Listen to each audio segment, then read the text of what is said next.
वालेकुम dear friends, कैसे हैं आप सब? खैरियत से? ठीक ठाक। आज चलते हैं काफ का लेसन लिखते हैं। फ़े का लेसन तो लिखा था, तो सबसे पहले लिखते हैं हरूफ़ या मुरक्कबात। आप हरूफ कहो या मुरक्कबात कहो, दोनों से कोई फ़र्क नहीं पड़ता। यहाँ पे आपने लिखने हैं काफ के, यानी जितने भी काफ के लेटर्स हैं। अब काफ को दो तरीक़ों से लिखा जा सकता है, आप दोनों काफ लिख सकते हो। इस तरीके से आप काफ इस तरीके से भी लिख सकते हो और दूसरा काफ भी लिख सकते हो। यानी अमूमन हमारे पास ये वाला काफ इस्तेमाल होता है, जो दूसरा वाला मैं लिख रहा हूँ, तो ये वाला काफ हम लोग लिखते हैं। तो आगाज़ करते हैं। सबसे पहले काफ अलिफ लिखते हैं इस तरीके से। काफ अलिफ इस तरीके से भी लिखा जा सकता है और ये दूसरा वाला काफ अलिफ भी लिखा जा सकता है, जैसे मैंने आप लोगों को पहले बता दिया। तो इससे कोई फ़र्क नहीं पड़ता। अमूमन जो हमारे पास होता है वो ये वाला इस्तेमाल होता है, तो इसी वाले को हम लोग लिखेंगे। अब फिर कब लिखते हैं इस तरीके से, काफ और बे। अब काफ के साथ जो बे हैं काफ, ये वाला काफ भी आप इसके साथ ऐड करके लिख सकते हो। इसी तरीके से हमारे पास जितने भी लेटर्स हैं, आप उनके साथ ये दूसरे वाले काफ को लिख सकते हो। वो आप लोग ट्राई कर सकते हो। आप लोग ट्राई कर लो। ये तो अगर मैं यही भी बताऊँ और दूसरा भी बताऊँ तो वीडियो बहुत लंबी हो जाएगी। हो सकता है कि आप लोगों पर बोझ हो जाए।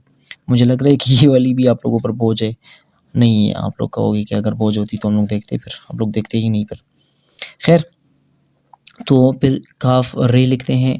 काफ और रे लिखने के बाद फिर काफ के साथ ज़े को भी लिखते हैं। ज़े हमने कुछ लेसन्स में नहीं लिखा, वो आप लोगों को वैसे भी पता है कि किस तरीके से लिखा जाता है, तो उसी तरीके से आप लोग लिख सकते हो उसको। फिर काफ के साथ सीन को लिखते हैं इस तरीके से, यानी आप इसको शीन भी बना सकते हो, इससे कोई फ़र्क नहीं पड़ता। फिर काफ के साथ ये जो दूसरा वाला शीन है या सीन है, इसको भी यहाँ पर लिख लेते हैं, जगह वैसी भी है। इस तरीके से आप लोग लिख सकते हो। फिर हमारे पास है काफ के साथ स्वाद को लिखा जाएगा इस तरीके से, यानी इस तरीके से ये स्वाद हो गया छोटा। फिर गौल लिखा जाएगा,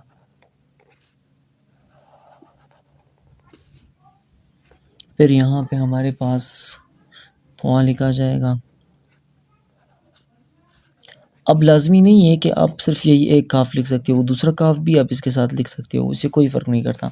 जैसे मैं आइन के साथ लिखता हूँ, तो आइन के साथ मैं ये वाला काफ भी लिख सकता हूँ। बाकी जितने भी लेटर्स हैं उन सब के साथ मैं यही वाला काफ लिख सकता हूँ। मैंने सिर्फ़ एक बार आप लोगों के लिए रिपीट कर दिया कि आप लोगों ने इसमें कन्फ्यूज़ नहीं होना है। यानी काफ के साथ मैं ये वाले लेटर्स भी लिख सकता हूँ और बाकी वाले लेटर्स भी लिख सकता हूँ। इस तरीके से फिर काफ के साथ फ़े को लिखा जाएगा।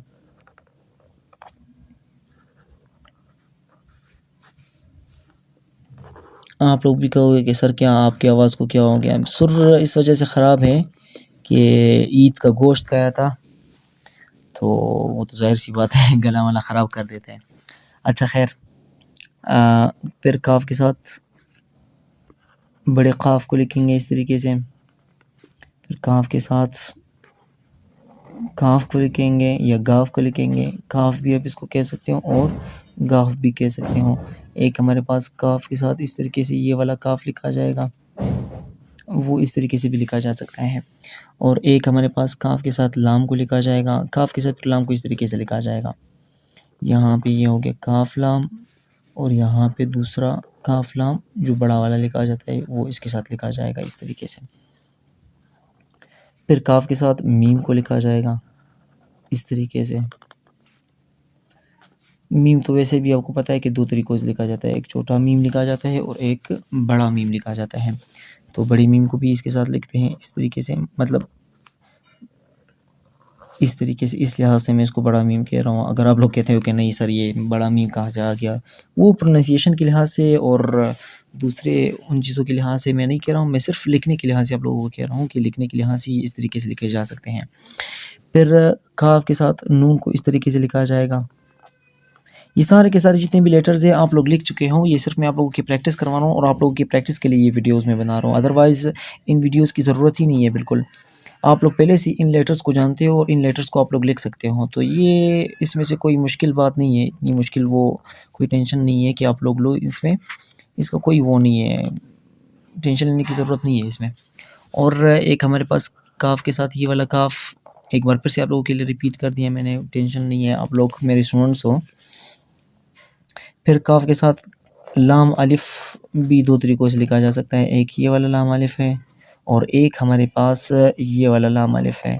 तो वो इससे कोई फ़र्क नहीं करता, आप लोग ये वाला लिखो या ये वाला लिखो, मीनिंग दोनों का सेम आएगा। इसमें से प्रोनाउंसिएशन के लिहाज से या दूसरी चीज़ों के लिहाज से इसमें कोई फ़र्क नहीं करता। फिर काफ के साथ हमारे पास ये तो हो गया काफ लाम।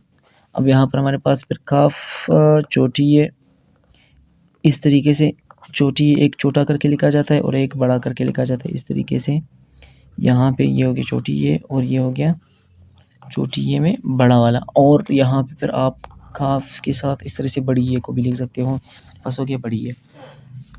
इसके अलावा हमारे पास और क्या रहता है स्टूडेंट्स, जल्दी से बता दो। यस एग्जैक्टली, हमारे पास क्या रहता है, काफ हाँ, फिर हाँ के साथ दूसरा हाँ।